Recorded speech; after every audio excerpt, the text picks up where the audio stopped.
عمران حکومت اس وقت ایک دو نالی بندوق کی زد میں ہے اور اس بندوق کی دونوں نالیاں اس نے از خود اپنی طرف تنوائی ہیں۔ ایک تو نوٹیفیکیشن کی نالی ہے جو کل کے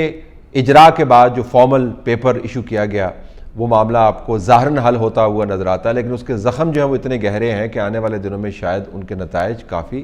سبسٹینٹیو یا بڑے نکل سکتے ہیں۔ دوسرا جو بندوق کا سرا ہے وہ حکومت نے اپنی طرف خود کیا اور اس کا تعلق کالعدم تنظیم کے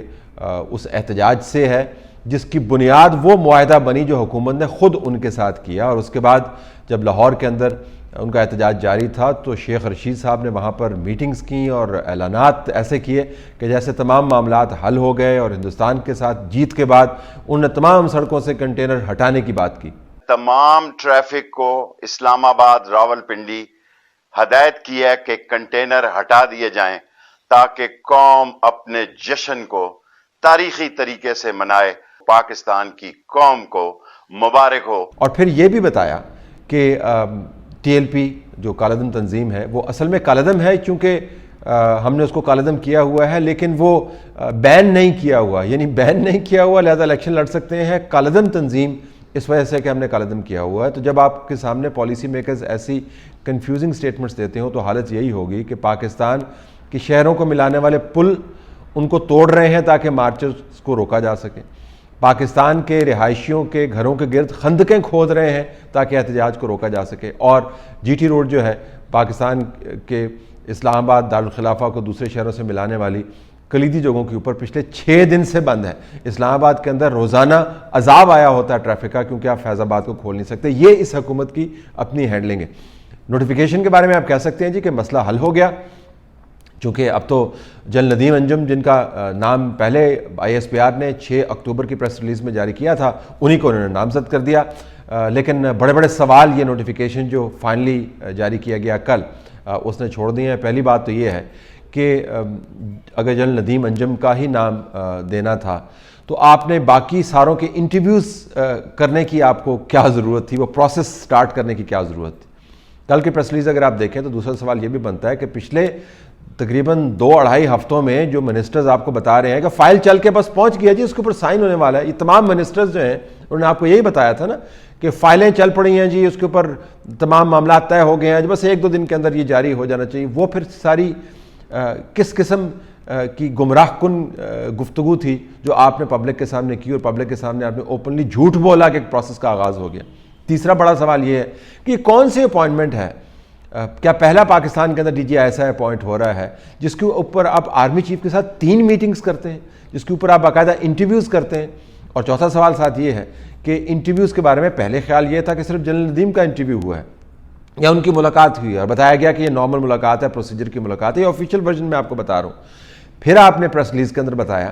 کہ جی اصل میں تو ہم نے ساروں کے انٹرویو کیے، ہم نے تمام کینڈیڈیٹس کے ہم نے باقاعدہ انٹرویو کیے ہیں، اور اس پریس ریلیز کو جاری کر کے اپنے جو پارٹی کا سوشل میڈیا پلیٹ فارم ہے وہاں سے بھی آپ نے اجرا کر دیا، یعنی سب کو آپ نے بتانا ہے کہ آپ نے کتنا زبردست کام کیا۔ پھر تصویر جو جاری کی گئی وہ بھی آپ کے سامنے ہے۔ تصویر کا معاملہ پاکستان میں بڑا سینسٹیو ہے جی، میں آپ کو پہلے بتا دوں، میاں محمد نواز شریف کی اسٹیبلشمنٹ کے ساتھ یا اسٹیبلشمنٹ کی میاں محمد نواز شریف کے ساتھ مخاصمت کا جو نیا فیز تھا جس کے نتیجے میں ان کی حکومت کے ساتھ جو کچھ ہوا وہ آپ کے سامنے ہے، اس کا آغاز بھی تصویر سے ہوا تھا۔ کہا گیا تھا جی کہ ایسی تصویر کیوں لگائی جس کے اندر آرمی چیف جو ہے اس کو ایسے سامنے بٹھایا ہوا دکھایا گیا، اور پہلے تو وہ جب جنرل راحیل شریف ہوتے تھے تو ان کی تو چیئرز ساتھ لگتی ہوتی تھیں، اور بھی معاملات ہیں، لیکن تصویر کا معاملہ بڑا سینسٹیو تھا۔ تو اس کے بعد جب تصاویر عمران خان صاحب کے ساتھ نکلتی تھی تو کوئی ایسی تصاویر نکلتی تھی کہ برابر میں بیٹھے ہوئے ہیں اور سارے یہ ایکول ہیں، یہ 1 پیج والی تصویریں آپ نے دیکھی۔ کل تصویر کے اندر آپ کو نظر آیا کہ سویلین باس سامنے بیٹھا ہوا ہے، اس کے سبارڈینیٹس جو ٹیکنیکلی ان کے سبارڈینیٹس ہیں وہ ان کے سامنے بیٹھے ہوئے ہیں۔ تو یہ تصویر کا اجرا جو ہے اور ساتھ پریس ریلیز کی جو تشہیر ہے اور جو انٹرویوز کا جو چرچا ہے، یہ بڑے معاملات ہیں جو پاکستان کے آئینی اور قانونی دائرے کے اندر تو آپ دیکھیں تو آپ کو ایشوز لگیں گے بھی نہیں، ہونے بھی نہیں چاہیے، سول اتھارٹی سپریم ہونی چاہیے، لیکن جو طاقت کا کھیل ہے اس کے اندر یہ بڑے اہم کردار ادا کرتے ہیں۔ اور چوتھی اور پانچویں اہم بات یہ کہ اب 3 ہفتے ہیں موجودہ D G I S I lieutenant general Faiz Hameed کے لیے، جو میری اطلاع کے مطابق تمام دوسرے جرنیلوں کی طرح اس ہفتے میں اپنی کمان سنبھالنے کے لیے پشاور میں تیار تھے۔ اب وہ 3 مزید ہفتے بطور ڈی جی آئی ایس آئی کام کریں گے تو 3 ہفتوں میں انہوں نے کیا کرنا ہے؟ وہ 3 ہفتوں میں کیا کر پائیں گے جو پچھلے 3 سال میں عمران خان صاحب کی حکومت ان سے کروانا چاہ رہی تھی وہ نہیں کر پائے. افغانستان کے اندر کون سا ہم لے کے آ جائیں گے, اور جب تک یہ نہیں موو کرتے تو باقی سارا جو سائیکل ہے اپوائنٹمنٹس کا وہ کیسے ہوگا. آئی ایس پی آر کو میرے خیال میں ایک نئی پریس ریلیز جاری کرنی پڑے گی, کیونکہ 6 اکتوبر کو جو پریس ریلیز جاری کی اس کے بعد تو اب ہمیں ان کو بتانا پڑے گا کہ نئی کمانڈ جو ہے وہ کب آئے گی, یہ کون لوگ جو ہیں اپنی اپنی پوسٹ کے اوپر کب سے کام شروع کریں گے. تو تمام سائیکل جو تھا اس کو مکمل طور پر آپ نے مفلوج کر دیا, اور کوئی وجہ نہیں بتائی کہ 19 نومبر کے اندر کیا ایسی خصوصیت ہے. لہٰذا سوشل میڈیا کے اوپر اسپیکولیشن چلنے لگ گئی کہ اس کا تعلق چاند گرہن سے ہے, کہ چاند گرہن ختم ہو رہا ہے جو پاکستان میں بالکل آپ سمجھیں کہ ویزیبل نہیں ہوگا, گلگت کے کچھ ایریا کے اندر شاید ہو,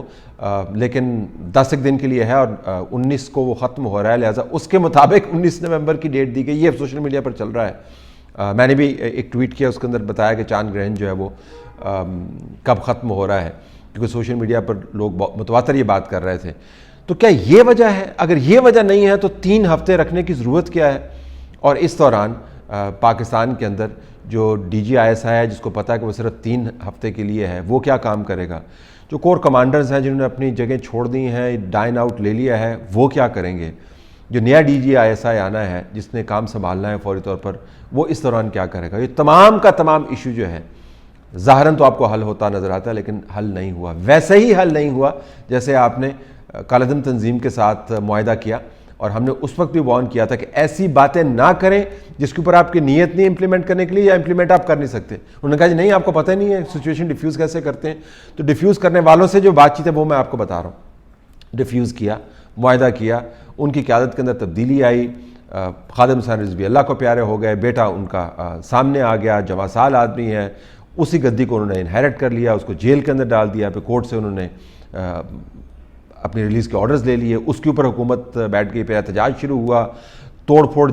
حکومت کے بیان کے مطابق انہوں نے کی. انہوں نے کہا کہ آپ نے ہمارے بندے مارے ہیں, قتل و غارت گری ہوئی, خون بہا, بدترین قسم کے تشدد کی خبریں آئیں. پھر شیخ رشید صاحب نے کہا جی معاملہ طے ہو گیا, اور اب حالت یہ ہے کہ دوبارہ سے شہروں کو لاک کیا جا رہا ہے. یہ وہ حکومت ہے جو اپنے بارے میں کہتی ہے کہ ہم فلی انچارج ہیں. اور آج کی جو بڑی خبر بنانے کی کوشش کی جا رہی ہے وہ یہ کہ سعودی عرب سے ہمیں دوبارہ سے پیسوں کی فیسلٹی مل گئی ہے, اور ان پیسوں کی فیسلٹی کی وجہ سے وہ قرض لے کر ہم نے آئی ایم ایف سے قرض لینے کے مزید معاملات طے کرنے ہیں. تو قرض کے ذریعے ہم نے اپنے آپ کو قرض کے لیے معتبر کیا ہے. یہ کتنی بری بات ہے یہ میں نہیں کہہ رہا ہوں, یہ عمران خان صاحب کا ٹویٹ آپ کے سامنے ہے. 2014 میں فرماتے ہوتے تھے کہ کتنی شرم کی بات ہے کہ سعودی عرب اور امریکہ سے ہم مدد مانگ کر گزارا کرتے ہیں, اور اب حالت یہ ہے کہ مدد مانگے بغیر ایک دن نہیں گزرتا. موجودہ حکومت اپنے 2 بڑے بحرانوں کی زد میں ہے. ایک کا تعلق کالعدم تنظیم کے احتجاج سے ہے, اور دوسرے کا تعلق نوٹیفیکیشن کے امپلیکیشن سے ہے. اور اس دوران پاکستان کی اکانومی جو ہے وہ ڈبکیاں کھا رہی ہے, جس کو بچانے کے لیے ہم قرضے پہ قرضے لیے جا رہے ہیں. یہ اس وقت پاکستان کی صورتحال ہے, جس کے اوپر حکومت کا کہنا یہ ہے کہ وہ کمانڈ میں ہے اور پاکستان کو بہترین انداز سے چلا رہے ہیں.